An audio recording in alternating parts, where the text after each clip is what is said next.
Baik, Ibu absen dulu ya. Anak-anak, sebelum kita memulai pelajaran pada pagi hari ini, kita berdoa terlebih dahulu ya. Baik, berdoa dimulai. Selesai. Nah, pada hari ini kita masih tetap belajar pelajaran IPA tentang air. Kita masih menyambung pelajaran yang lalu ya. Tapi hari ini kita akan belajar mengenai bagaimana proses pembentukan air tanah dan bagaimana pula cara kita dalam melakukan penghematan air. Nah, sebelum kita lanjut, Ibu tanya dulu ya. Menurut anak-anak, dari mana sih asalnya air tanah itu? Ya, siapa yang bisa menjawab? Oke, benar sekali. Air tanah itu berasal dari yang namanya proses siklus air.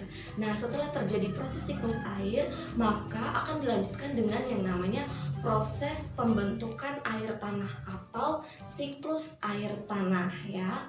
Jadi selain ada siklus air, juga terdapat yang namanya siklus air tanah.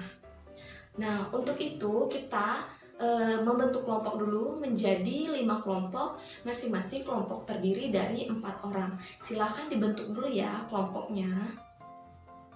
Oke, baiklah. Setelah kelompok dibentuk, Ibu akan menayangkan sebuah video yang akan menjelaskan tentang bagaimana sih proses siklus air tanah itu terjadi. Anak-anak silakan simak videonya. Kemudian, Ibu akan meminta anak-anak untuk mempresentasikan hasil diskusi bersama teman kelompoknya. Halo, Assalamualaikum. Bagaimana kabarnya hari ini? Semoga masih semangat belajar ya. Kali ini kita akan belajar tentang siklus air tanah kelas 5. Siklus air tanah adalah proses siklus yang dialami air di dalam tanah. Mulai dari proses air yang meninggalkan tanah dengan cara menguap sampai kembali lagi ke dalam tanah dengan terjadinya hujan. Siklus air tanah terbagi menjadi 3 peristiwa. Yang pertama, air bergerak meninggalkan tanah ke udara lalu turun ke tanah dalam bentuk hujan. Kemudian peristiwa kedua, air yang turun bergerak ke dalam tanah melalui celah-celah dan pori-pori tanah serta batuan.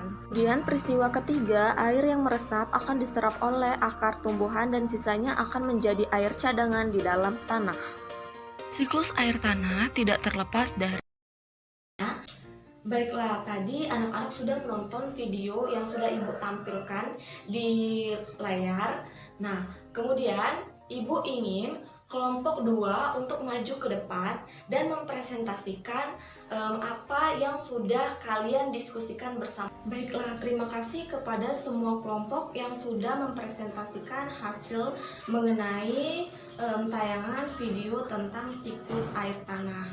Selanjutnya, kita akan membahas yang namanya kegiatan yang berguna dalam penghematan air. Sebelumnya Ibu tanya dulu, anak-anak Ibu, apakah pernah melakukan sebuah kegiatan dalam rangka untuk menghemat air? Iya, apa? Benar sekali bahwa ketika kita mematikan keran air setelah kita menggunakannya, berarti kita sudah melakukan satu upaya dalam penghematan air. Oke, kegiatan selanjutnya yaitu mencuci baju ketika baju sudah cukup banyak untuk dicuci. Sampai sini, apakah anak-anak Ibu sudah mengerti tentang apa yang kita pelajari hari ini? Ya, Ibu harap anak-anak Ibu sudah mengerti. Jadi, yang dapat kita simpulkan pada hari ini bahwa air selain mengalami siklus air juga mengalami siklus air tanah. Lalu kita sebagai manusia harus berupaya dalam rangka penghematan air ya. Untuk minggu depan kita akan belajar bab selanjutnya. Sekian pembelajaran hari ini. Silakan anak-anak kerjakan latihan di halaman 100, pilihan ganda nomor 1 sampai dengan nomor 10 ya. Semoga ilmu yang Ibu berikan hari ini bermanfaat bagi kita semua. Wassalamualaikum.